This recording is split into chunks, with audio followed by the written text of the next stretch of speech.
Let's go! It's time for the Lady Charmaine's Gospel Minute, keeping you up to date on all your favorite celebrities in the gospel music industry. From tour dates, CD releases, and all your favorite gospel television shows. It's not Hollywood gossip. It's the Gospel Minute with Lady Charmaine. Well, my guest today is the music director for the NAACP, Emmy-nominated and Grammy and Stellar Award-winning group, The Sounds of Blackness. And here to talk about their new single, Fly Again, help me welcome Mr. Gary Hines to the show. How you doing, Gary, and welcome to the show. Thank you. I am cool in the gang by the grace of God, Queen Lady Charmaine, and how are you? I am blessed like you. It's all good. Amen. Now, you guys have a new single out. I love the song. It's called Fly Again. Tell us about the inspiration behind the song. Well, thank you so much. Fly Again, in the traditional of classic Sounds of Blackness, is about glorifying God and inspiring people. That's our unique mission and message and ministry, is to inspire people. And so around the world, just so frequently, there have been just catastrophic events, as I know you know, especially weather events, Tulsa and Birmingham and Jackson, Mississippi, and the tsunami in Japan, here in Minneapolis, where Sounds of Blackness are based. And so we've seen people, along with, of course, the wars and the economy and all of these challenges and oppressive things in the world, just really needing a message of inspiration and hope and faith. And so Fly Again is about telling people that you can make it despite the appearance of how things are presently, and that we will fly again. It's about faith, and we know without faith it's impossible to please God.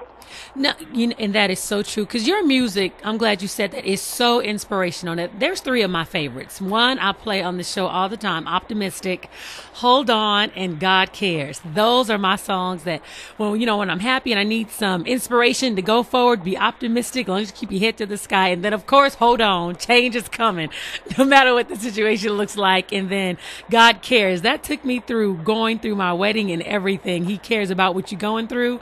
And yes. I just wanted to know the inspiration.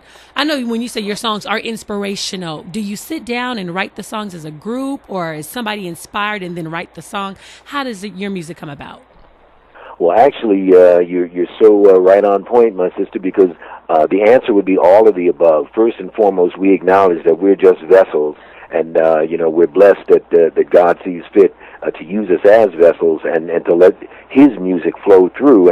And so it happens in a few different ways. You can sit down with it in mind to craft a song, or there can be inspiration from an event, like I say, like all the different events that have happened and that are still happening all around us every day, or from something in your life or something you see or that you've experienced personally. So those three can come together, but like I say, we acknowledge that we're just vessels, and God flows through and gives it, and we are blessed with tremendous writers in Sounds of Blackness. You mentioned God Cares. That's written by our assistant director, Brother Billy Steele.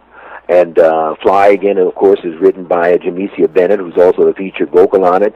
She's the daughter of Ann Nesby. She's the mother of Paris Bennett from American Idol. So that family is really tied to Sounds of Blackness. But the inspiration comes from the events around us. But first and foremost, it's God-given. I'm glad you mentioned Paris from American Idol. What they call it was a Sweet Pea. Was her nickname? Just Sweet Pea, that's right. Sweet Pea was her name. Now, the Sounds of Blackness has rich history. I didn't know you all had been around as long as you've been around. Can you kind of give us the history of the Sounds of Blackness? I'm happy to do that, Queen. Certainly, we began 40 years ago. Now, I'm yours truly is the only remaining charter member kind of thing. Of course, we've got new blood and a lot of really stable, dedicated members. But we began in January of 1971 at my alma mater, McAllister College, here in the Twin Cities in St. Paul, Minnesota, and have been blessed to continue ever since. And also along the way have been blessed to spawn some solo careers. Of course, Ann Nesby, and I know she would want me to send a love shout-out to you from her. And, of course, the great R&B singer Alexander O'Neal. A lot of people don't know that when he moved to Minneapolis from Mississippi, the first group he joined was Sounds of Blackness, but he'd be the first to tell you that. And then I know you know the song Funky Town, yes. Cynthia Johnson. People know the song. A lot of times they don't know her name. She's the lead vocalist on that. She started with Sounds, and now she is back with the group some 20-plus years later. So, yeah, a lot of rich history in Sounds of Blackness over a long period of time, and we're thankful. Yeah, I'm glad you was able to tell the story, because I know a lot of people don't know the story that you've been around for 40 years. Now, what's the secret of keeping the Sounds of Blackness? Although I know you said you had some turnover, different people in different ways, but how did you really just keep the group together where people were coming in and you still make good music? Oh, bless you. Thank you so much for your kindness here. But, first and foremost, by having enough sense to know that, as my barber used to say, that's the big man work, and that's only, so we take no credit. It's by his divine guidance and will that we do it. And, we look for, we audition, people when we have spots open, both musicians and singers. But in addition to great musicianship and vocal ability, we look for, of course, a good heart, and so that it's a fit between us that works both ways, so that we're like-minded and on one accord. It just, which is all scriptural, as you know. And we've been blessed over the years, and still are right now, with just people who are not only outstanding singers and musicians, but who love the Lord and who are just good people. And that's really at the heart of it all. Now, Gary, your group back in the day, people wanted you to have more of a mainstream name, because I guess they really didn't want to sign you to a label because you were the Sounds of Blackness, and they wanted to change your name to Sounds of Music. Can you kind of tell us about that, and who was the first label to sign you to take a chance, even with your name? I'm happy to tell you that, of course, and that's a true story. Even in our early days, still at McAllister, in the mid-'70s, we were approached by a couple of major labels at the time, but they came with some unacceptable conditions. As you say, wanting us to change the name. They didn't like the name Sounds of Blackness. They would rather have us have been the Sounds of Music or some such thing. And they also wanted us to not sing more than one style of music. They said, well, just do gospel or just do R&B, but we don't know what to do with you, when you sing this music of the black experience and give the testimony and culture of the people. That's too broad for us, but that's who we are. I mean, that's the meaning of our name, Sounds of Blackness.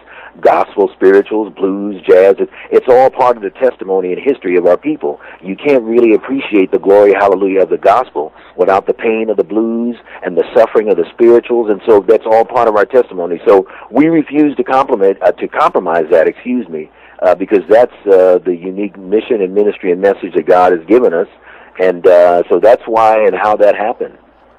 I love the story, and I'm glad you guys stood on it, and the music has been great. Now, when can we expect for a full project to get the full? I know I believe the single is available now, right, on iTunes and Amazon? The single is out this week. In fact, we're so happy to say that Fly Again, which is the title of our first single from our forthcoming CD, it's our first self-titled CD. The Sounds of Blackness is the title, and it will be out this fall. We're looking at mid-October release. But as you say, Fly Again is at radio. We went this week, and we're so blessed and honored to say that it is the #2 ad in the country this week, Fly Again, and it will be available for purchase on iTunes as of the end of this month on August 30th. All right. So make sure everybody go down there and download it at iTunes on August the 30th. Now, if somebody wanted to follow your career, do you have a website, Facebook, or Twitter? We sure do. We have all of the above. So please, for all of your listeners, and we thank you for your support, www.soundsofblackness.com. Please stay in touch with us. Shoot us an email. And listen, when you get a response back from us, it is from us. It's not from some office or from some machine. It's probably from myself or one of our members, but directly from the group. Also, we have a fan page at Facebook, Twitter, MySpace. Also, take your pick or all of the above. Oh, that's great. Well, Gary, I want to thank you for coming on the show. We definitely enjoyed you, love your music, and we definitely look forward to seeing big things from you. And ladies and gentlemen, the Sounds of Blackness, Fly Again on Lady Charmaine Live.